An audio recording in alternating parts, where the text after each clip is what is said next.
आम बर्तमान सारला मंदिर अभिमुखे यात्रा करूँ।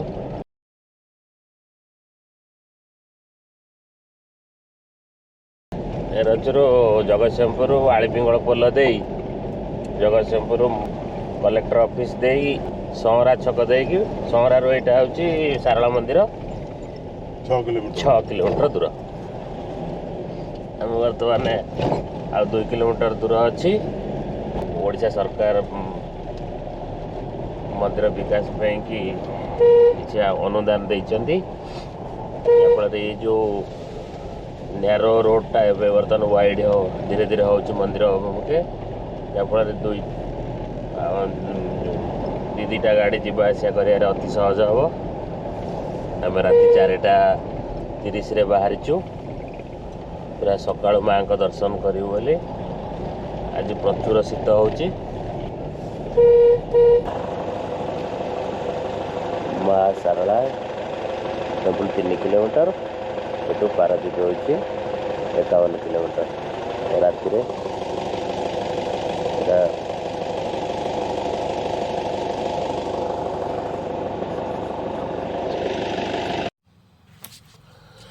समस्त को सुप्रभात। आम बर्तमान भोर भोर आसी सारला मंदिर रे पहुँच जाइछु। आउ माँ को बर्तमान भोर दर्शन करूँ। माँ को नीतिकांति विषय जानू। माँ को दर्शन करने कि बहुत उत्साहित अच्छु। चलतु आसतु समस्त दर्शन करवा।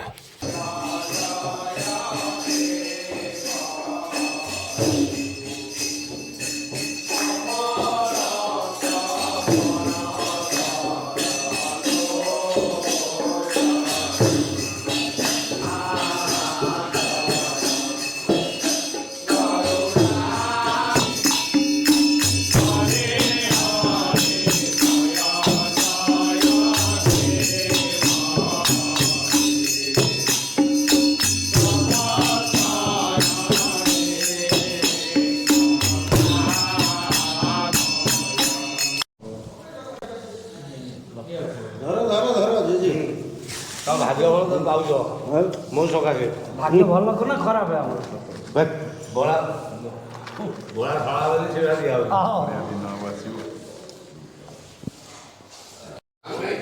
नाना प्रणाम आपन को। आपन टिके माँ को ये विषय माँ प्रत्यक्षदर्शी महिमा उपर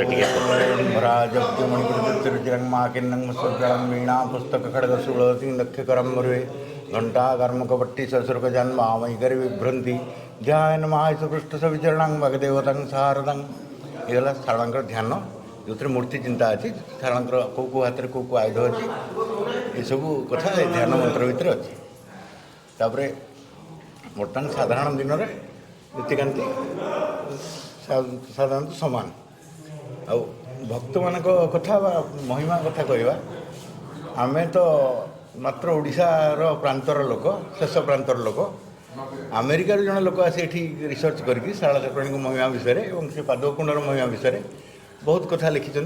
3600 पृष्ठार थेसिस लिखी पादकुंडर महिमा कथा पादकुंडर महिमा बाबद 3 वर्ष रिसर्च कर डॉक्टर जेम्स जॉन प्रेस्टन अमेरिकार ये 3 वर्ष रही रिसर्च करके से कही दुनिया खूब कम रोग अच्छी जहाँ ये पादक भल न हो।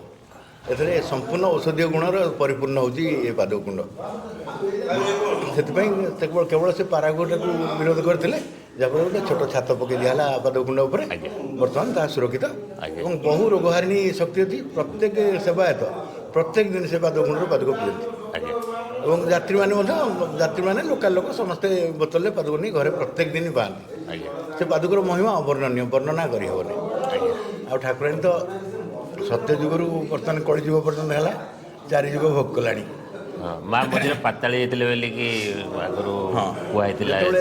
औरंगजेबर आक्रमण कलापहाड़ समय कलापहाड़ सेनापति सेनापति कलापहाड़ आक्रमण कला बेले ठाकुराणी आसी विषमर गंडरे लुचि रही कहले जे मु जल आणिकी सेवा करी तू मो काम तो काम तू कर मो काम मु करी। विषमर गंडरे आम जो विषमर पोल अच्छी आगे गोटे छोट पोखरी भाया अच्छी दिने समुद्र पताश्रय था मैंने बंदर था जहाजर मास्तुल बाहर खोला बेले सेठू ଶାରଳା ଠାକୁରାଣୀ ସେଠି କଳସ ନେଇ ଆସି ବୁଡ଼ି ରହିଲେ ଏବଂ ବାସ୍ତବରେ ମୂର୍ତ୍ତିକୁ ନେଇ ଗୁପ୍ତମାଣିକା ବୋଲି ଗୋଟେ ସ୍ଥାନରେ ଲୁକାୟିତ ଭାବରେ ରଖାହେଇଥିଲା। ତାପରେ ପରବର୍ତ୍ତୀ ସମୟରେ ଆଣିକି ମନ୍ଦିର ସ୍ଥାପନ କରାହେଇ ରଖାହେଲା। ପ୍ରଥମେ ଶାରଳା ଥିଲେ କଣ୍ଟାଗଡ଼ ରାଜାଙ୍କ ଗଡ଼ଚଣ୍ଡୀ। ତାପରେ ପ୍ରଥମେ ଶାରଳା ଥିଲେ ମାନେ ପୃଥିବୀ ମଧ୍ୟସ୍ଥ, ଯେଉଁଥିରେ ପରଶୁରାମ ପୃଥିବୀ ନିକଟର କରିସାରି ଶାନ୍ତି ପାଇଁ ଯେତେବେଳେ ସାଧନା କରିବାକୁ ଆସିଲେ ଏଠି ପହଞ୍ଚିକି ତାଙ୍କୁ ମାଟି ତଳୁ ଉଦ୍ଧାର କଲେ। ସରମୁଣ୍ଡରେ ତାଙ୍କ ଶରୀରର ମାଟି କାଢ଼ିଥିବାରୁ ତାଙ୍କ ନାଁ ସରାଳା ହେତୁ ସାରଳା, ତାଙ୍କ ନାଁ ସାରଳା ହେଲା। ମା ତିନିଟା ରୂପ ମାଙ୍କର କାଳୀ ରୂପ, ମହାକାଳୀ, ମହାଲକ୍ଷ୍ମୀ, ମହାସରସ୍ୱତୀ ଆୟୁଧରେ ବର୍ଣ୍ଣିତ ଅଛି। ଆଜ୍ଞା ଆୟୁଧ ହେଉଛି ଆପଣଙ୍କ ମହାକାଳୀଙ୍କର ଘଣ୍ଟା ଧନୁ, ମହାଲକ୍ଷ୍ମୀଙ୍କର ଘଣ୍ଟା ଧନୁ, ମହାକାଳୀଙ୍କର ଖଡ଼ଗ ସର୍ପର, ମହାସରସ୍ୱତୀଙ୍କର ବୀଣା ପୁସ୍ତକ। ଏ ଆୟୁଧ ଶାରଳାଙ୍କ ହାତରେ ଅଛି। ତ୍ରିବିଧା ମୂର୍ତ୍ତି ସେ ମହାକାଳୀ, ମହାସରସ୍ୱତୀ, ଲକ୍ଷ୍ମୀ, ମହାସରସ୍ୱତୀ ତିନି ଜଣଙ୍କର ଆୟୁଧ ତାଙ୍କ ହାତରେ ଅଛି। ଇଏ ମଧ୍ୟ ବାଗ୍ଦେବୀ ଉପରେ ହଁ, ସରସ୍ୱତୀଙ୍କ ଆୟୁଧ ଅଛି। ସରସ୍ୱତୀ ହେଲେ ନାଇଁ କି ମହାକାଳୀ, ମହାଲକ୍ଷ୍ମୀ, ମହାସରସ୍ୱତୀ। ଶାରଳା ଦାସ ଏଠି ତପସ୍ୟା କରିଥିଲେ। ଶାରଳା ଦାସ ଏଠି ଜନ୍ମ ହୋଇଥିଲେ। ଶାରଳା ଦାସ ତପସ୍ୟା କରିନାହାନ୍ତି, ସ୍ୱୟଂ ସିଦ୍ଧ ଭାବରେ ଶାରଳା ଠାକୁରାଣୀ ଶାରଳା ଦାସଙ୍କୁ ବରଦାନ କରିଥିଲେ ଏବଂ ମହାଭାରତ ଲେଖିବାକୁ ପ୍ରେରଣା ଦେଇଥିଲେ। ସେ ଶାରଳା ଦାସ ବି ବାରମ୍ବାର ମହାଭାରତର ଉଲ୍ଲେଖ କରିଛନ୍ତି, ଯିଏ ଯାହା ସେ ଡାକଇ ତାହା ମୁଁ ଲେଖଇ। ଯାହା ସେ ଡାକଇ ତାହା ମୁଁ ଲେଖଇ। ଶାରଳା ଠାକୁରାଣୀ ଡାକୁଥିଲେ, ସେ ଲେଖୁଥିଲେ। ଏଇ ଜରି ବିଲ ଗୋଟେ ଜାଗା ଅଛି, ଶାରଳା ଦାସଙ୍କ ବିଲ, ଏଇଠୁ ପ୍ରାୟ 200 ମିଟର ଦୂର ବିଲ। ତାଙ୍କର ଯେଉଁ ବିଲରେ ଗୋଟେ ଜରିବର ଗଛ ଥିଲା, ତାରି ମୂଳରେ ବସି ଶାରଳା ଦାସ ଲେଖୁଥିଲେ। ହଳ କରିକି ଥକା ମାରିଲା ବେଳକୁ ଶାରଳା ତାଙ୍କୁ କହୁଥିଲେ, ସେ ଲେଖୁଥିଲେ। ତା ସ୍ୱପ୍ନରେ ନୁହଁ, ଜାଗ୍ରତ ଅବସ୍ଥା। ଯାହା ସେ ଡାକଇ ତାହା ମୁଁ ଲେଖଇ, ଏକଥା ଶାରଳା ଦାସ ତାଙ୍କ ମହାଭାରତରେ ଉଲ୍ଲେଖ କରିଛନ୍ତି। ତାପରେ ମହାଭାରତ ଆମର ସମ୍ପୂର୍ଣ୍ଣ ଓଡ଼ିଆଙ୍କର ଗର୍ବ ଆଉ ଗୌରବ। କାହିଁକି ନା ତା ବ୍ୟାସକୃତ ମହାଭାରତର ଛାୟାରେ ଲିଖିତ ହୋଇପାରେ, ମାତ୍ର ବ୍ୟାସକୃତ ସଂସ୍କୃତ ମହାଭାରତର ଅନୁବାଦ ନୁହେଁ। କାରଣ ଏଥିରେ ଅନେକ ଚରିତ୍ର ଅଛି, ଯଥା ଭୀଷ୍ମଙ୍କ ଜାତକ, ସମସ୍ତ ଯୋଦ୍ଧାମାନଙ୍କର ଜାତକ, ତାପରେ ଆପଣ ଯେଉଁ ଭୀମ ଶାରଳା ଗଛରୁ ଗଳି ପଡ଼ିବା, କେତୁକା ଚରିତ୍ର, ଏମିତି ଅନେକ ଚରିତ୍ର ଅଛି ମହାଭାରତରେ ଯାହା ବ୍ୟାସକୃତ ମହାଭାରତରେ ନାହିଁ। ଯେତେବେଳେ ତାହା ହୁଏତ ତା ଛାୟାରେ ଲିଖିତ ହୋଇପାରେ, ତେଣୁ ଯେତେବେଳେ ତା ପରବର୍ତ୍ତୀ ସମୟର କବି ହେଉଛନ୍ତି ଶାରଳା, କିନ୍ତୁ ବ୍ୟାସକୃତ ମହାଭାରତକୁ କପି କରିନାହାନ୍ତି। ଏହା ସମ୍ପୂର୍ଣ୍ଣ ସ୍ୱତଃସିଦ୍ଧ। ଆଚ୍ଛା, ପାଲା ଗାୟକ ମାନେ ଏଠି ପାଲା ଗାୟକ ମାନେ ପ୍ରଥମେ ପାଲା ଗାୟକ ହେଲେ ଏଠି ଆସି ଅନୁସରଣ ରହିବେ। ଯାତ୍ରା ନିଜେ ଯାତ୍ରା କଳାକାର ମାନେ ମଧ୍ୟ, ଯାତ୍ରା କଳାକାର ମାନେ ଅନୁସରଣ ରହନ୍ତିନି, କିନ୍ତୁ ପାଲା ଗାୟକ ମାନେ କେବଳ 21 ଦିନ ଭିତରେ ଠାକୁରାଣୀ ନିଶ୍ଚିତ ତାଙ୍କୁ ଦେଖା କରିକି, ସ୍ୱପ୍ନରେ ହଉ ବା ବାସ୍ତବରେ ହଉ ଦେଖା କରି ତାଙ୍କୁ ଆଦେଶ ଦେଲା ପରେ ସେମାନେ ପାଲା ଚାମର ଧରିବେ ଏବଂ ସେ ନିଖୁଣ ଭାବରେ ପାଲା କରିବେ। ସେ ସମ୍ପୂର୍ଣ୍ଣ ମୂର୍ଖ ବେଦ ବିଦ୍ୱାନ ହେଇଛନ୍ତି। ଚତୁର୍ଥ ଶ୍ରେଣୀ ପାଠ ପଢ଼ିଥିବା ଲୋକ ବେଦ ବାବଦରେ ଅନର୍ଗଳ ଗପିଛନ୍ତି, ବରିଗଲେଣି ଅବଶ୍ୟ। ବର୍ତ୍ତମାନ ନିରଞ୍ଜନ ରାଉଳ ଜଣେ କଳାକାର ଥିଲେ ଆମ ଏଇ ସେବକ ବର୍ଗର, ସେ ପାଠଶାଠ ପଢ଼ିନାହାନ୍ତି, କିନ୍ତୁ ବେଦ ବିଦ୍ୟାରେ ଅନର୍ଗଳ ଭାବରେ ସେ କହିପାରନ୍ତି। ସଂସ୍କୃତ ଭାଷାରେ ସୁନ୍ଦର ଭାବରେ ଏବଂ ବ୍ୟାଖ୍ୟା କରିପାରନ୍ତି, ତାର ଅର୍ଥ ମଧ୍ୟ କରିପାରନ୍ତି, ସଂସ୍କୃତର ଓଡ଼ିଆ ଅର୍ଥ ମଧ୍ୟ କରିପାରନ୍ତି। କେବଳ ମାଙ୍କର ଆଶୀର୍ବାଦ ଯୋଗୁଁ ସମ୍ଭବ। ମାଙ୍କ ଯୋଗୁଁ ସମ୍ଭବ। ଆଶୀର୍ବାଦ ତ ଆମେ ମାର ପୁଅ, ଆମକୁ ଆଶୀର୍ବାଦ ଠାକୁରାଣୀ ତ ଆମକୁ ଜନ୍ମ ଦେଇଛି। ତେଣୁ ଆମେ ସେ ପାଇଁ ଗର୍ବିତ ଆଉ ଗୌରବାନ୍ୱିତ ଯେ ଠାକୁରାଣୀ କେତେ ଜନ୍ମର ତପସ୍ୟା ଫଳରେ ଆମକୁ ଏଠି ଆଣି ସେବାୟତ କୂଳରେ ଜନ୍ମ ଦେଇଛି। ଆମେ ତାକୁ ଦାନ୍ତ ଘଷେଇ ଦେବୁ, ଗାଧେଇ ଦେବୁ, ଗୋଡ଼ ମୋଡ଼ି ଦେବୁ ଏବଂ ତାକୁ ଲୁଗା ପିନ୍ଧେଇ ଦେବୁ, ଫୁଲ ପିନ୍ଧେଇ ଦେବୁ, ତାକୁ ସଜ କରିବୁ ଏବଂ ସେଥିରେ ଆମର ଆତ୍ମସନ୍ତୋଷ ମିଳିବ। ମହାବାତ୍ୟା ବେଳେ 1999 ମସିହା ମହାବାତ୍ୟା ବେଳେ ଠାକୁରାଣୀଙ୍କ ପତାକା ଉଡ଼ିଯାଇ ଯେତେ ଦୂରରେ ପଡ଼ିଥିଲା, ସେଇଠାରୁ ଜୁଆର ବା ସମୁଦ୍ର ଉଠାଣ ପାଣି ଏପଟ ମନ୍ଦିର ପର୍ଯ୍ୟନ୍ତ ଆସିନଥିଲା। ସେ ପତାକାକୁ ତାର 4 ଦିନ ପରେ ବାତ୍ୟା କମିଲା ପରେ ଲୋକମାନେ ଗୋଟେ ଥାଳିରେ ରଖିକିରି ଆଣିକି ଆସିଲେ ଏବଂ ବାଟରେ ଏତେ ଅସୁବିଧା ମଧ୍ୟରେ ଲୋକମାନେ ହଜାର ହଜାର ଟଙ୍କା ସେ ଥାଳିରେ ଅର୍ପଣ କରିଥିଲେ। ତାକୁ ଆଣିକି ଏଠି ସେ ଦେଇଗଲେ। ଠାକୁରାଣୀ ପତାକା ନଥିଲା, ସେଇ ପତାକା ବି ପୁଣି ଚଢ଼ା ହେଲା। ଯାହା ଏ ପ୍ରକାର ନିୟମ ଆମର ନାହିଁ ଯେ ପୁରୁଣା ପତାକା ତଳେ ପଡ଼ି ଯାଇଥିଲେ ତାକୁ ନେଇ ଚଢ଼ା ହେବ। ସେ ପତାକା ଯେତେବେଳେ ଲୋକମାନେ ଆସ୍ଥାରେ ଆଣିଥିଲେ, ତେଣୁ ତାକୁ ପୁନର୍ବାର ଚଢ଼ା ଭାବକୁ ବଜାୟ ରଖିବା ଏବଂ ସେମାନେ କହିଲେ ଯେ ଆମ ସେଇଠାରୁ ଟିକେ ଦୂରକୁ ଯେଉଁଠି ପତାକା ପଡ଼ିଥିଲା ତାର ଟିକେ ଦୂରରୁ ଲୋକ ମରିଛନ୍ତି, ଶହ ଶହ ସଂଖ୍ୟାରେ ଆମିକି ଲୋକ ମରିଛନ୍ତି, କିନ୍ତୁ ଆମର ପତାକା ଯେଉଁ ଅଞ୍ଚଳରେ ପଡ଼ିଥିଲା ସେଠି ଗୋଟିଏ ହେଲେ ଲୋକ ମରିନାହାନ୍ତି କି କାହାରି ଘର ମାନେ ପାଣିରେ ଧ୍ୱଂସ ହେଇନି। ବାତ୍ୟାରେ ଘର ଉଡ଼ି ଯାଇଛି, ଧ୍ୱଂସ ହେଇଛି, କିନ୍ତୁ ପତାକା ଯେଉଁଠି ପଡ଼ିଥିଲା ସେ ଅଞ୍ଚଳକୁ ଠାକୁରାଣୀ ସୁରକ୍ଷା ଦେଇଛି। ତେଣୁ ଯେଉଁମାନେ ଅନୁସରଣ ରହନ୍ତି ଏଠି 7 ଦିନରୁ 21 ଦିନ ଭିତରେ ଠାକୁରାଣୀ ସ୍ୱୟଂ ତାଙ୍କୁ ନିଜେ ଦର୍ଶନ ଦିଅନ୍ତି। ଦର୍ଶନ ଦିଅନ୍ତି, ଦର୍ଶନ ଦିଅନ୍ତୁ ନ ଦିଅନ୍ତୁ ତାଙ୍କର କାରଣର ନିବାରଣ କହିବ। ଆଚ୍ଛା କାରଣର ନିବାରଣ। ଆଚ୍ଛା ତାଙ୍କର ଯୋଉଥିପାଇଁ ଆସ୍ଥା କରିକି ସେ ଏଠି ପଡ଼ି ରହିଛନ୍ତି ସେ କାରଣର ନିବାରଣର ଉପାୟ ଠାକୁରାଣୀ ବତେଇ ଦେବ ତାଙ୍କୁ, ସ୍ୱୟଂ ତାଙ୍କୁ ହିଁ କହିବ। କୋଉ ପ୍ରକାର ବତେଇବେ ସେ କେବଳ ତାହା ବି ବିଚିତ୍ର କଥା। ବିଚିତ୍ର ତୁ ରାଉଳ ଘରେ ଯେ ପଖାଳ ଖାଇଦେଇ ଗଲେ ତୋ ରୋଗ ଭଲ ହେଇଯିବ। ତୁ ଏଠୁ ଗଲା ପରେ ଅମୁକ ଜାଗାରେ ତୋର ଗୋଟେ ଲୋକ ଦେଖାହବ, ସେ ତୋତେ ଯାହା ଦେବ ତାହା ଖାଇଦେବୁ, ତାର ତୁ ଭଲ ଏଇଟା ହେଇଯିବ। କଣ ସ୍ୱପ୍ନାଦେଶ କରନ୍ତି ନା ସ୍ୱପ୍ନାଦେଶ। ହଁ, କିନ୍ତୁ ସେଇ ଲୋକକୁ ଯୋଉମାନେ ଅଧିକା ପଡ଼ିଥାନ୍ତି, ଯୋଉମାନେ ଅଧିକା ପଡ଼ିଥାନ୍ତି। ତେଣୁ ଏ ଘଟଣା ତ ହଜାର ଲୋକ ଜଣେ ଏଠି ଜୀବ କାଟିଦେଲା, ଆଗେ ବହୁ ଲୋକ ଜୀବ କାଟି ଦେଉଥିଲେ, ଜୀବ କାଟିଦେଲା କୋର୍ଟରେ କେସ୍ ହେଇକିରି ହେଲା, ତା ରାଉଳ ନାଁରେ କେସ୍ ହେଲା, ମାତ୍ର କୋର୍ଟରେ ଯାଇକିରି ମାଜିଷ୍ଟ୍ରେଟ୍ ପାଖରେ ସେ ପହଞ୍ଚିଲା ବେଳକୁ 2 ବର୍ଷ କୋର୍ଟ ଡେଟ୍ ହେଲା ବେଳକୁ ସେଠି କୋର୍ଟରେ ସେ ସ୍ପଷ୍ଟ ଭାବରେ କଥା କହିଲା। ମାଷ୍ଟ୍ରେଟ୍ କହିଲା ଜୀବ କାଟି ଦେଇଥିବା ଲୋକ ତ କଥା କହିପାରିବନି। ଆଚ୍ଛା, ମାଙ୍କର ଅଲୌକିକ। ତେଣୁ ସେ ରାଉଳ ମଧ୍ୟ ସେ କେସ୍ରୁ ବରି ହେଲା, ବାହାରିଲା, ଆଉ ସେ କେସ୍ ଖାରଜ ହେଇଗଲା। କାରଣ ଠାକୁରାଣୀର ମହିମା ଏତେ ଯେ ଜୀବ କାଟି ଦେଇଥିବା ଲୋକ ପୁନର୍ବାର ଜୀବ ତ କଣ ନାହିଁ, କିନ୍ତୁ ସେ କଥା କହିପାରିଲା ସ୍ପଷ୍ଟ ଭାବରେ କୋର୍ଟରେ। ଏଇଟା ମାନେ ମାଙ୍କର ଆଇନଗତ ପ୍ରମାଣ। ହଁ, ଆଇନଗତ ପ୍ରମାଣ। ଏଥିରେ ମାଙ୍କର ଅଲୌକିକତା ସ୍ପଷ୍ଟ ବାରି ହୁଏ। ହଁ, ମାଙ୍କ ଅଲୌକିକତା ଇଏ ତ ଠାକୁରାଣୀର ସାଧାରଣ ଘଟଣା। ଠାକୁରାଣୀ ବହୁ ଅଲୌକିକ କାଣ୍ଡ ଏଠି କରିଛି, ଯେଉଁଟା ଲୋକମାନେ ଆଖିରେ ବି ଦେଖିଛନ୍ତି। ଠାକୁରାଣୀ ବିଷୟରେ କହିବା ସମ୍ଭବ ନୁହଁ। ସେ ଏତେ ଯେତେ କଥା, କହିଲେ ବି କମ୍। ଏତେ ଘଟଣା କହିଲେ ମାନେ ଆପଣଙ୍କର ସମୟ ପଛେ ସରିଯିବ, କମ୍ କାହାଣୀ ହେଇଯିବ, ସରିବ, ବହୁତ ଘଟଣା କମ୍। ସରିବନି। ଆଜ୍ଞା ଜଗନ୍ନାଥଙ୍କୁ ଏକାଦଶୀ ଦିନ ଶାରଳା ଜଗନ୍ନାଥ ବେଶ ହୁଅନ୍ତି। ଦୂରରୁ ଦେଖିଲେ ଇଏ ହେଉଛନ୍ତି ଷଷ୍ଠୀ ଦେବୀ। ଷଷ୍ଠୀ ଦେବୀ ଷଷ୍ଠୀ ନମସ୍ତୁଭ୍ୟଂ ସକଳ ଦୁଃଖ ହାରିଣୀ। ଆଜ୍ଞା ଏ ପିଲାଙ୍କର ଯେଉଁ ଷଷ୍ଠୀ ଘର ହୁଏ ହଁ ହଁ ଇଏ ହେଉଛନ୍ତି ଷଷ୍ଠୀ ଦେବୀ। ଆଚ୍ଛା ଏଇଠି ମାନସିକ ବାବଦରେ ଡୋରି ବାନ୍ଧନ୍ତି ଆଚ୍ଛା ବହୁ ଲୋକ।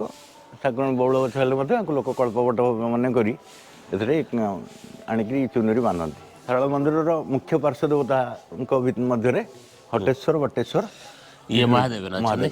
ହଁ, ଦ୍ୱୟ ମହାଦେବ, ହଟେଶ୍ୱର ବଟେଶ୍ୱର। ଆମର ନୀତିକାନ୍ତିରେ ରଥଯାତ୍ରା ସଂଶ୍ଳିଷ୍ଟ, ତେଣୁ ଜଗନ୍ନାଥଙ୍କ ବିଗ୍ରହ ମଧ୍ୟ ଏଠି ଅଛନ୍ତି। ତାହା ବି ଆପଣଙ୍କ ନବକଳେବର ବେଳେ ନବକଳେବର କରାଯାଇଛି। ଏଠୁ ଆମର ଦାରୁ ଯାଇଥିଲେ ନା? ହଁ, ଏଠୁ ଦାରୁ ଯାଇଥିଲେ, ଆମେ ରମାଦେବୀପୁରରୁ ଦାରୁ ଆଣିକିରି ଏଇ ଜଗନ୍ନାଥ ବିଗ୍ରହ ପୁଣି ନବକଳେବର ହେଇଛି। ଆଚ୍ଛା ଏଇଠି ଜଗନ୍ନାଥଙ୍କ ନାଁ ଜଗନ୍ନାଥ ନୁହେଁ, ପତିତ ପାବନ ପାଦୁକ କୁଣ୍ଡ। ପାଦୁକ କୁଣ୍ଡ ବାବଦରେ ଯାହା ମହାମହିମ ପାଦୁକ କୁଣ୍ଡ କୁହନ୍ତୁ, ଖାଲି ପାଦୁକ କୁଣ୍ଡ ଓହୋ, ନୁହଁ। ମହାମହିମ ପାଦୁକ କୁଣ୍ଡ। ଏଇ ପାଦୁକର ମହିମା ଏତେ ଯେ ପ୍ରତ୍ୟେକ ଲୋକ ଆପଣ ତାକୁ ପିଇବାକୁ ଆରମ୍ଭ କଲେ ଆମକୁ ଅସୁବିଧା ଲାଗିପାରେ, କାରଣ ତାର ଗୋଟେ ଦୁର୍ଗନ୍ଧ ଅଛି। ମାତ୍ର ଆରାମରେ ଆପଣ ମୁଁ ପିଇଦେଲା ଆକୁ ପରେ ଆସି ପିଇ ସାରିଲେଣି। ହଁ,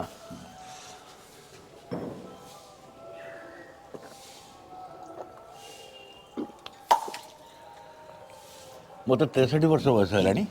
ମାତ୍ର ରାତି 3:30ରୁ ଗାଧୋଇକି ମନ୍ଦିରରେ ଆସି ପହଞ୍ଚିବା ଭିତରେ ମୋତେ କେବେ ସର୍ଦ୍ଦି ଥଣ୍ଡା ହେଇନି।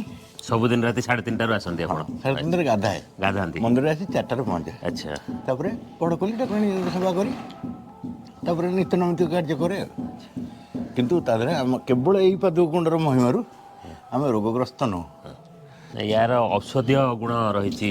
ସମ୍ପୂର୍ଣ୍ଣ ଏମିତି ଦୁନିଆରେ ଖୁବ୍ କମ୍ ରୋଗ ଅଛି ଯାହା ଏଇ ପାଦୁକରେ ଭଲ ନ ହେବ। ଏକଥା ମାନେ ଆମ ଭାରତୀୟ ଲୋକ ନୁହେଁ, ଆମେରିକାର ଡକ୍ଟର ଜେମ୍ସ ଜନ୍ ପ୍ରେଷ୍ଟନ୍ ଯିଏ ରିସର୍ଚ୍ଚ କରିକି ତାଙ୍କ ଥେସିସ୍ ସବମିଟ୍ କରିଛନ୍ତି ଓଡ଼ିଶାରେ, ଡକ୍ଟରେଟ୍ ପାଇଛନ୍ତି ସେ। ଶାରଳା ପୀଠ ମହାତ୍ମ୍ୟ ବାବଦରେ ସେ ରିସର୍ଚ୍ଚ କରୁଛନ୍ତି, ରିସର୍ଚ୍ଚ କରିଛନ୍ତି ଏଇ ଯେଉଁଟା ପାଦୁକ। ତାଙ୍କ ପାଇଁ ଗୋଟେ ଅଜବ ଟପିକ୍ ହେଇପାରେ। ଆଚ୍ଛା ନିକଟସ୍ଥ ଚାଷୀମାନେ ସେ ପାଦୁକୁ ନେଇ ମଧ୍ୟ ବିଲରେ ପକାଇଥାନ୍ତି ଭଲ ଫସଲ ରୋଗ ପୋକ ନିବାରଣ ପାଇଁ। ରୋଗ ପୋକ ନିବାରଣ ପାଇଁ। ଆଚ୍ଛା ଯେଉଁଥିରେ ରୋଗ ପୋକ ନିବାରଣ ହେଉଛି ଯାହା ବିଷ, medicinal property ତାହା ଏତେ- ମଣିଷ ପାଇଁ ଅମୃତ। ଆଚ୍ଛା ଯାହା ପୋକ ପାଇଁ ବିଷ, ନାଇଁ, ଏଇଟା ତାହା ଆଣ୍ଟିବାୟୋଟିକ୍ ଲୋକ ଭଳିଆ ପାଇଁ କାମ ଅମୃତ। କରୁଛି। ଏଥିରେ ହଁ। ଯୋଉ ପାଦୁକ ଯୋଉ ତୁଳସୀ ଆଉ ବେଲ ଆଉ ସବୁ ତ ତୁଳସୀ, ବେଲପତ୍ର, ଚୁଆ, ଚନ୍ଦନ, ମହୁଲ, ଅଗୁରୁ, ଅଗୁରୁ, ହଳଦୀ, ହଳଦୀ। ସମସ୍ତ ଜିନିଷ ଏଥିରେ ହିଁ ଆସି ପଡୁଛି। ଏ ପାଦୁକର ମହିମା ବର୍ଣ୍ଣନାତୀତ। ଅଛନ୍ତି ମହାକାଳୀ, ମହାଲକ୍ଷ୍ମୀ, ମହା ସରସ୍ୱତୀ ତ୍ରିବିଧ ମୂର୍ତ୍ତି ସମନ୍ୱୟ। ତେଣୁ ପ୍ରତ୍ୟେକ ଏଠି ବହୁତ ଜାଗାରେ ମହାଲକ୍ଷ୍ମୀ ଅଛନ୍ତି, ଏଇଠି 1 2 ନୁହଁ। ଆଚ୍ଛା ଏ ମନ୍ଦିରରେ 5ରୁ ଅଧିକ ମହାଲକ୍ଷ୍ମୀ ଅଛନ୍ତି। ପ୍ରଥମେ ଠାକୁରାଣୀଙ୍କର ସୂର୍ଯ୍ୟ ପୂଜା ହେଲା ପରେ ନୀତିକାନ୍ତି ଆରମ୍ଭ ହୁଏ। ସୂର୍ଯ୍ୟ ପୂଜାରୁ ହିଁ ନୀତିକାନ୍ତି ଆରମ୍ଭ ହୁଏ। ଆଚ୍ଛା ତେଣୁ ଏଠି କୌଣସି ମୂର୍ତ୍ତି ନାହିଁ, କେବଳ ଅଇନାରେ ସୂର୍ଯ୍ୟଙ୍କର ଯୋଉ ପ୍ରଥମ କିରଣ ପଡ଼ିଲେ ସେଙ୍କୁ ପୂଜା କରେ, ସୂର୍ଯ୍ୟଙ୍କ କିରଣକୁ ହିଁ ପୂଜା କରେ। ସୂର୍ଯ୍ୟଙ୍କ କିରଣକୁ ପୂଜା ଏଇଟା କରାଯାଏ। ହେଉଛି ମାନେ ବାସ୍ତବ ସତ୍ୟ ନା କ'ଣ? ଏଇଟା ତନ୍ତ୍ରପୀଠ ବୋଲି ବି କୁହାଯାଏ। ତନ୍ତ୍ରପୀଠ ନିଶ୍ଚିତ। ଆଚ୍ଛା ତନ୍ତ୍ର ଯେଉଁଠି ମହାଲକ୍ଷ୍ମୀ, ମହାକାଳୀ, ମହା ସରସ୍ୱତୀ ରହିଲେ ତନ୍ତ୍ର ସେଠି ରହିବ। ସାଧାରଣ ଲୌକିକ ମତରେ ଦୁର୍ଗା ମହିଷାସୁରକୁ ବଧ କରିଛନ୍ତି। ମାତ୍ର ଦୁର୍ଗା ହେଉଛନ୍ତି ଆସେମ୍ବଲିଂ ବଡି, ଦୁର୍ଗା ବୋଲି ଗୋଟେ ଦେବୀ ନାହାନ୍ତି କିଛି। ମହାଲକ୍ଷ୍ମୀଙ୍କ ଦ୍ୱାରା ଆସେମ୍ବଲି ବଡି କହିଲେ ପୁରା ବୃହତ୍ ସପ୍ତସତୀ ଚଣ୍ଡୀ, ବୃହତ୍ ସପ୍ତସତୀ ଚଣ୍ଡୀ ପ୍ରମାଣ କରିଛି ମହାଲକ୍ଷ୍ମୀ ହିଁ ମହିଷାସୁରକୁ ବଧ କରିଛନ୍ତି। ଆଚ୍ଛା ଦୁର୍ଗା ହେଉଛି ସମସ୍ତଙ୍କର ସମନ୍ୱୟ। ଏଠି ମଧ୍ୟ ମୁସଲମାନ ତ କେହି ନଥିଲେ, ଆଉରଙ୍ଗଜେବ ବେଳେ ଜିଜିଆକରଣ କରିକି ମୁସଲମାନ ହେଇଯାଇଛନ୍ତି ହିନ୍ଦୁମାନେ। ତେଣୁ ତାଙ୍କ ମନ ଯେହେତୁ ଠାକୁରାଣୀ ପ୍ରତି ଆକର୍ଷିତ ହୁଏ, ସିଏ ଦର୍ଶନ କରିପାରିବେ ବୋଲି ଏଇଠୁ ଆଗରୁ ମାଙ୍କର ବଡ଼ ଧରଣର ମୂର୍ତ୍ତି କରାହେଇଛି। ଯୋଉଟା ଠାକୁରାଣୀଙ୍କ ମୂର୍ତ୍ତି ତ ଏତେ ବାଟ ସ୍ପଷ୍ଟ ହବନି, ଦେଖାଯିବନି। ତାଙ୍କ ପାଇଁ ପତିତ ଉଦ୍ଧାର ପାଇଁ ପତିତ ତାରିଣୀ ଠାକୁରାଣୀଙ୍କର ବିଗ୍ରହ ସ୍ଥାପନ କରାଯାଇଛି। ଆପଣଙ୍କ ଚ୍ୟାନେଲଠୁ ଦୀର୍ଘଜୀବୀ ହଉ ଏବଂ ଆପଣ ଯେଉଁ ସାଧୁ ଉଦ୍ୟମ କରିଛନ୍ତି, ଏତେ ରାତିରୁ ଆସି ଏଠି ପହଞ୍ଚି ଆପଣଙ୍କ ଉଦ୍ୟମକୁ ପ୍ରଶଂସା କରାଯାଉଛି। ସାରଳା ମାଙ୍କ ସମ୍ବନ୍ଧରେ ଆପଣ ଯେତିକି ଲୋକଙ୍କୁ ଜାଗରୁକ କରୁଛନ୍ତି, ସେଥିପାଇଁ ଆପଣ ସାରଳାଙ୍କର ଆଶୀର୍ବାଦର ଅସଲି ହକଦାର। ତେଣୁ ଆପଣଙ୍କ ଚ୍ୟାନେଲ ଦୀର୍ଘଜୀବୀ ହଉ, ଆପଣମାନେ ସୁସ୍ଥ ରୁହନ୍ତୁ, ମା ସାରଳାଙ୍କ ଆଶୀର୍ବାଦ ଲାଭ କରନ୍ତୁ। ଜୟ ମା ସାରଳା। ଇଏ ହେଉଛି ସାରଳା ମନ୍ଦିର ନିକଟରେ ଥିବା ଚନ୍ଦନ ପୋଖରୀ।